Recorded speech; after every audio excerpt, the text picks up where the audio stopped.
Bonsoir à tous, on va revenir sur l'attaque ukrainienne qui a eu lieu sur la Russie. Et donc on va essayer de voir ensemble les conséquences de cette attaque et ce qui risque de se passer dans les prochains 15 jours. On m'a envoyé une analyse que je partage à 100% et je vous en ai fait un résumé que je vais vous délivrer ici. Mais avant ça, je vous demanderai s'il vous plaît de partager cette vidéo et d'aller signer la pétition qui est en lien autour de cette vidéo ou en description si ce n'est pas encore fait. C'est concernant l'article 68 de la Constitution qui concerne la destitution du président de la République. Il nous faut 100 000 signataires pour que ce soit examiné en commission par les députés, qu'on ait une chance que ce soit examiné en commission par les députés, mais il faut commencer déjà par le commencement, il faut commencer par signer s'il vous plaît et partager cette pétition. Alors, concernant la Russie, l'Ukraine, on peut considérer que la boîte de Pandore a été ouverte. La Russie aujourd'hui considère qu'il n'y a plus aucune ligne rouge, rien, aucune ne sera respectée.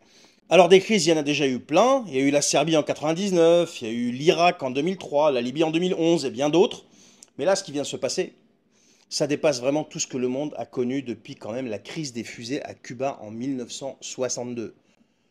Le 2 juin 2025, pour ceux qui n'ont pas suivi, des drones ukrainiens, en réalité fournis et ciblés, programmés, téléguidés, vous savez par qui, il y a même une rumeur que ce soit le Mi-6 qui soit derrière tout ça, eh bien ont frappé des aérodromes russes qui abritent des bombardiers stratégiques. On ne parle pas d'avions de chasse classiques là. Non, c'est quoi un bombardier stratégique? C'est un vecteur de l'arme nucléaire. Donc on parle de Tupolev 95 ms, de Tu 160, spécifiquement conçu pour porter justement ce qu'on appelle l'apocalypse sur une autre nation, un autre territoire, en cas d'attaque nucléaire. Alors ce qu'ils ont fait, c'est viser des infrastructures quand même de dissuasion nucléaire russe. C'est ça qui s'est passé. Et ce qu'ils ont déclenché, c'est une riposte stratégique. Donc c'est une riposte stratégique potentielle qui peut arriver à tout moment. Et donc là, ce qui vient de se passer, c'est carrément une attaque contre l'équilibre du monde. Parce que depuis la fin de la guerre froide, eh bien, la paix mondiale ne repose pas ni sur l'ONU, ni sur l'OTAN, ni sur le droit international. Ce sont des bêtises. Elle repose sur un seul principe, ce qu'on appelle la dissuasion nucléaire. Tu frappes mon pays, je t'efface. Tu détruis mes silos, je t'atomise. Tu touches à mes bombardiers stratégiques, tu ouvres la voie à ma riposte, donc ma riposte stratégique. Et le 2 juin, ce pacte tacite, ce fameux code d'honneur entre les puissances nucléaires, eh bien, a été littéralement violé. Et c'est encore plus grave que ça.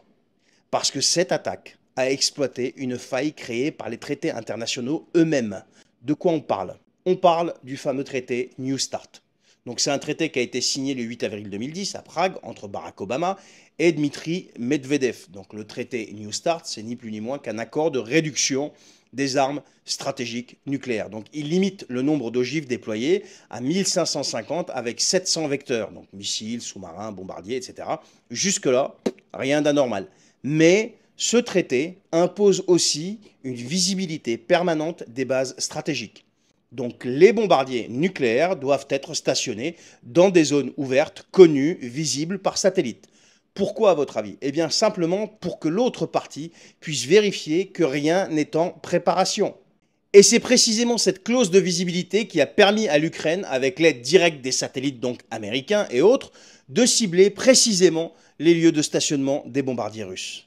Bien sûr, en respectant les règles du traité, Moscou s'est exposé volontairement à une attaque tout simplement. Et le pire, c'est que même après la suspension partielle du fameux traité en février 2023, la Russie avait gelé les inspections sur son territoire, eh bien Moscou a continué à respecter les obligations de transparence et de visibilité. Voilà. Donc on peut considérer ça comme un piège qui a été tendu par l'Occident et refermé par ses suppôts ukrainiens, donc par ses hommes de main, si tu veux, ukrainiens.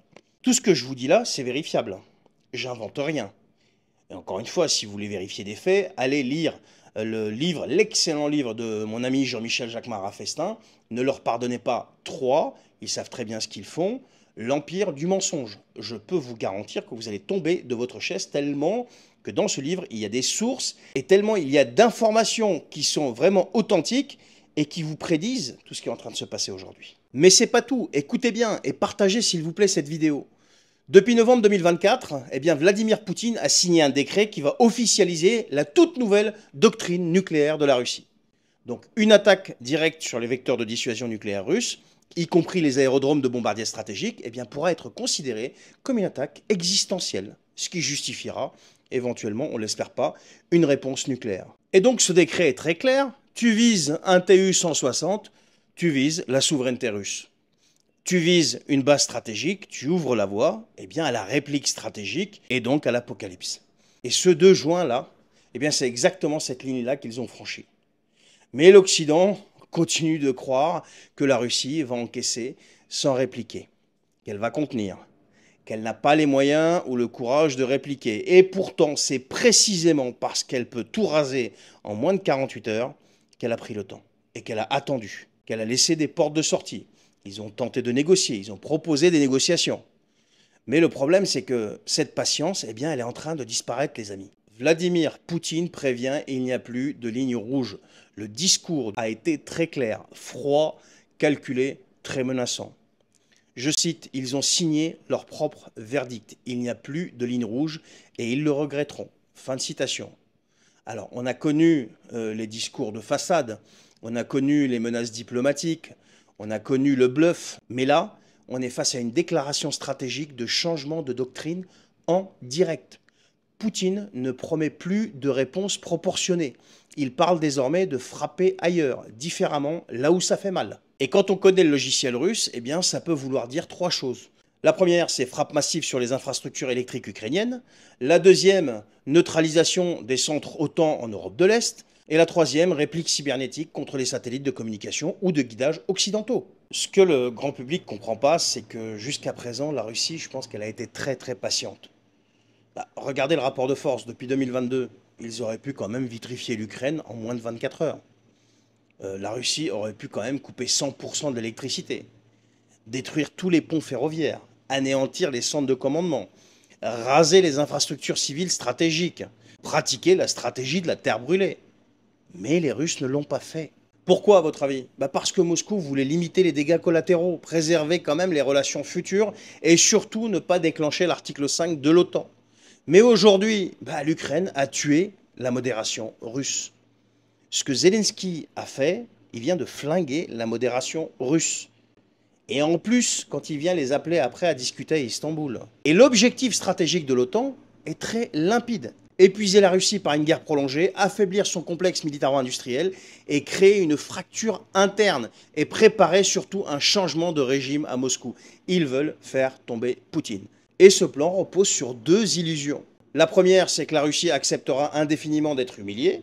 Et la deuxième, c'est qu'elle ne répondra jamais frontalement à une attaque occidentale. Sauf que, en visant sa dissuasion nucléaire, l'Occident a transformé ce conflit en guerre existentielle. Et à partir de là, il n'y a plus aucune limite.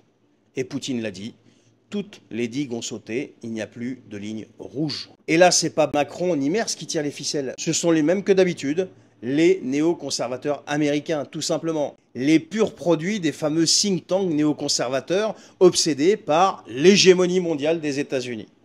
Ils ont ravagé l'Irak au nom de quoi? La fameuse démocratie. Ils ont fait la même chose en Libye et maintenant, ils veulent provoquer une implosion nucléaire pour défendre l'intégrité territoriale de l'Ukraine. Tout ça, c'est une connerie. Ces gens sont complètement fous. Mais surtout, c'est pas eux qui vont vivre les conséquences de leurs décisions. C'est ça le truc.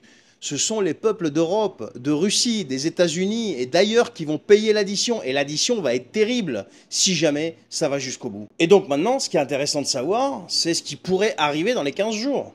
Alors, d'après les analystes russes proches du Kremlin, il y a 3 scénarios qui sont quand même possibles. Le premier, c'est une riposte mesurée mais démonstrative.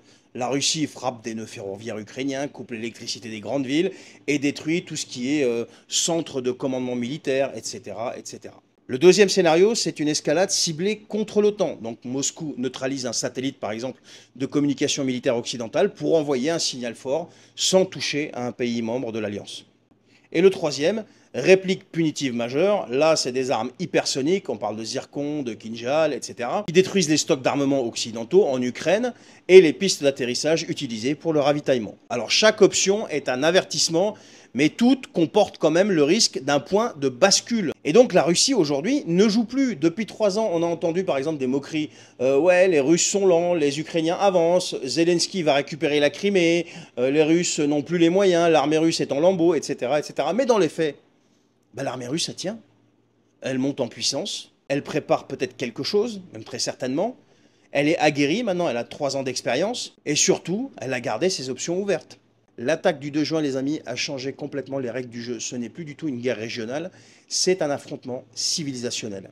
Et la boîte de Pandore vient d'être littéralement ouverte. Et si on n'a pas déjà sombré dans un hiver nucléaire depuis 2022 jusqu'à 2023, 2024, eh bien c'est parce que vous avez un seul homme qui a refusé l'irréparable. Il a été patient, patient, patient. C'est pas être poutinolâtre de dire ça. Il avait l'occasion, mais à je ne sais combien de reprises, d'aller plus loin, mais il ne l'a pas fait. Et cet homme, c'est ni Biden, ni Macron, ni les autres, et encore moins Zelensky. Il s'appelle Vladimir Poutine. Et ça, c'est la réalité. Et chaque jour qui passe, là, par contre, rend sa retenue beaucoup plus difficile. Et si l'Occident continue de croire qu'il peut jouer avec le feu, là, sans se brûler, alors c'est toute la planète qui partira en fumée.